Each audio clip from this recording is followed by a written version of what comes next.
आज मासिक शिवरात्रि के पावन अवसर पर मैं आपको इससे जुड़ी एक कथा सुनाऊंगी। मासिक शिवरात्रि का व्रत करने से आपकी सारी परेशानियां दूर हो जाती हैं और आपके ऊपर भोलेनाथ की कृपा होती है। तो आइए आपको एक धार्मिक पौराणिक कथा सुनाते हैं। आपको मासिक शिवरात्रि में कथा पूरी सुननी अथवा पढ़नी चाहिए। अगर आप बीच में ही कथा को छोड़ देते हैं तो इससे कथा का फल आपको नहीं मिलता। बहुत समय पहले की बात है। चित्रभानु नामक एक शिकारी रहा करता था जो जानवरों की हत्या करके अपने परिवार को पालता। वह एक साहूकार का कर्जदार भी था, लेकिन उसका ऋण समय पर ना चुक सका। क्रोधित साहूकार ने शिकारी को शिव मठ में बंदी बना लिया। संयोगवश से उस दिन मासिक शिवरात्रि थी। शिकारी ध्यान मगन होकर शिव जी से संबंधित धार्मिक बातें सुनता रहा। चतुर्थी को उसने शिवरात्रि व्रत की कथा भी सुनी। शाम होते ही साहूकार ने उसे अपने पास बुलाया और ऋण चुकाने के विषय में बात की। शिकारी अगले दिन सारा ऋण लौटाने का वचन देकर बंधन से छूट गया। अपनी दिनचर्या की भांति वह जंगल में शिकार के लिए निकला, लेकिन दिन भर बंदी गृह में रहने के कारण भूख प्यास से व्याकुल हो उठा। शिकार खोजता हुआ वह बहुत दूर निकल आया। जब अंधकार होने को आया तो उसने विचार किया कि आज रात जंगल में ही बितानी पड़ेगी। वह वन में एक तालाब के किनारे एक बेल के पेड़ पर चढ़कर रात बिताने का इंतजार करने लगा। बेल के वृक्ष के नीचे शिवलिंग था जो बेल पत्रों से ढका हुआ था। शिवरात्रि का दिन भी था उस दिन और शिकारी इस बात से अनजान था। पड़ाव बनाते समय उसने जो टहनियाँ तोड़ी वे संयोगवश से शिवलिंग पर गिरती चली गईं। इस प्रकार दिन भर भूखे प्यासे शिकारी का व्रत भी पूरा हो गया और शिवलिंग पर बेलपत्र भी चढ़ गए। एक पहर बीत जाने पर एक गर्भधारिणी हिरनी तालाब पर पानी पीने पहुंची। शिकारी ने धनुष पर तीर चढ़ाकर जो ही प्रतिज्ञा खींची, हिरनी बोली, मैं गर्भवती हूँ, शीघ्र ही प्रसव करूँगी। तुम एक साथ दो जीवों की हत्या करोगे जो ठीक नहीं। मैं बच्चे को जन्म देकर शीघ्र ही तुम्हारे समक्ष प्रस्तुत हो जाऊँगी, तब मार लेना मुझको। यह सुनकर शिकारी ने प्रतिज्ञा ढीली कर दी और हिरनी जंगलों में जाकर कहीं लुप्त हो गई। प्रतिज्ञा चढ़ाना तथा ढीली करने के कुछ वक्त कुछ बेलपत्र शिवलिंग पर और टूटकर गिर पड़े। इस प्रकार उसने अनजाने में ही प्रथम पहर का भी पूजन समाप्त कर लिया। कुछ देर बाद एक हिरण उधर से निकला। शिकारी की प्रशंसा का ठिकाना ना रहा। समीप आने पर उसने धनुष पर बाण चढ़ाया।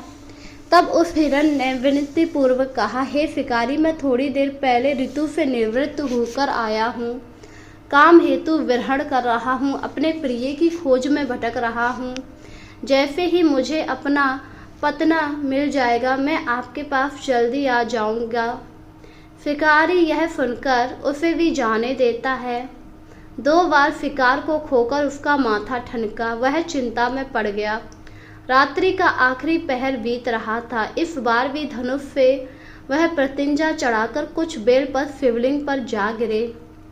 दूसरे पहर की पूजा भी समापन हो गई। तभी एक अरण हिरण आया। वह अपने बच्चों के साथ उधर से निकला। उस हिरनी को देखकर शिकारी ने अपना धनुष फिर से चढ़ा लिया। जैसे ही तीर छोड़ने वाला था उस हिरनी ने कहा, हे शिकारी, मैं इन बच्चों को इनके पिता के हवाले करके लौट आऊँगी। इस समय मुझे मत मारो। इस पर शिकारी हंसा और बोला, सामने आए शिकार को छोड़ दूं? मैं ऐसा मूर्ख नहीं हूँ। इससे पहले भी मैं 2 बार अपना शिकार खो चुका। मेरे बच्चे भूख प्यास से उग्र हो रहे उत्तर में हिरनी ने फिर कहा, जैसे तुम्हें अपने बच्चों की ममता सता रही, ठीक वैसे ही मुझे भी अपने बच्चों की ममता है। हे शिकारी, मेरा विश्वास करो, मैं इन्हें पिता के पास छोड़कर तुरंत लौट आऊंगी। मैं प्रतिज्ञा करती हूँ। हिरनी का दुख भरा स्वर सुनकर शिकारी को उस पर दया आई। उसने उस मृगी को भी जाने दिया। शिकार के अभाव में भ्यास भूख से व्याकुल शिकारी अनजाने में ही बेल वृक्ष पर बैठा बेल पत्र तोड़ तोड़कर नीचे फेंकता जा रहा। पाँव फटने को हुई तो एक हष्ट-पुष्ट हिरन उसी के रास्ते पर आया। शिकारी ने सोच लिया, अब वह इसका शिकार अवश्य करेगा। शिकारी की तनी प्रत्यंचा देखकर मृग विनती स्वर में बोला, हे शिकारी, यदि तुमने मुझे पूर्व आने वाली 3 मृगियों तथा छोटे छोटे बच्चों को मार डाला तो मुझे भी मारने में विलम्ब ना करो, ताकि मुझे उनके वियोग में एक भी क्षण दुख ना सहना पड़े। मैं उन सारी हिरनियों का पति हूँ। यदि तुमने मुझे जीवन दान दिया और उन्हें भी जीवन दान दिया है तो मैं तुमसे कृपा करता हूँ, मैं उनसे मिलकर तुम्हारे समक्ष उपस्थित हो जाऊंगा। मृग की बात सुनते ही शिकारी के सामने रात का घटना चक्र घूमने लगा। उसने सारी कथा मृग को सुना दी। तब मृग ने कहा, वो मेरी 3 पत्नियां जिस प्रकार प्रतिज्ञाबद्ध होकर गई, मेरी मृत्यु से अपने धर्म का पालन नहीं कर पाएंगी। अतः जैसे तुमने उन्हें विश्वासपात्र मानकर छोड़ा, वैसे ही मुझे जाने दो।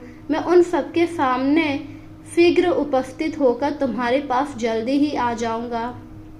शिकारी ने उसे भी जाने दिया। इस प्रकार प्रातः हो गई। व्रत पूरा हुआ। रात्रि जागरण तथा शिवलिंग पर बेल पत्र चढ़ने से अनजाने में ही शिवरात्रि की पूजा पूर्ण हो गई, पर अनजाने में की हुई पूजन का परिणाम उसे तत्काल मिला। शिवरात्रि के दिन शिकारी का हृदय बनाए निर्मल हो गया। उसमें भगवत शक्ति का वास हो गया। थोड़ी देर बाद मृग सब परिवार शिकारी के समक्ष उपस्थित हो गया ताकि वह उनका शिकार कर सके, किंतु जंगली पशुओं की ऐसी सत्यता, स्वाभाविकता एवं सामूहिक प्रेम भावना देखकर शिकारी को बड़ी ग्लानि हुई।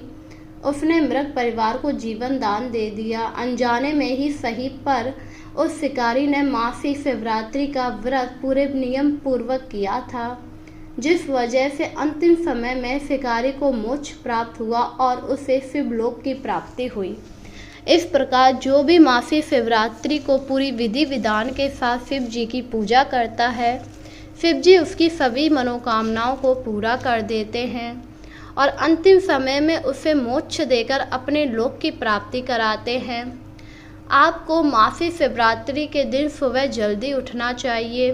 उठने के बाद आपको सर्वप्रथम स्नान करना चाहिए, घर को स्वच्छ करना चाहिए और फिर शिवलिंग पर बेलपत्र और जल चढ़ाना चाहिए। इसके बाद आपको विधि विधान पूजा करने के बाद कथा का पान करना चाहिए। अगर आप इस प्रकार कथा करते हैं तो भोलेनाथ आप पर बहुत जल्दी प्रसन्न हो जाते हैं और आपकी सभी मनोकामनाओं को पूरा कर देते हैं। तो बोलिए जय भोलेनाथ।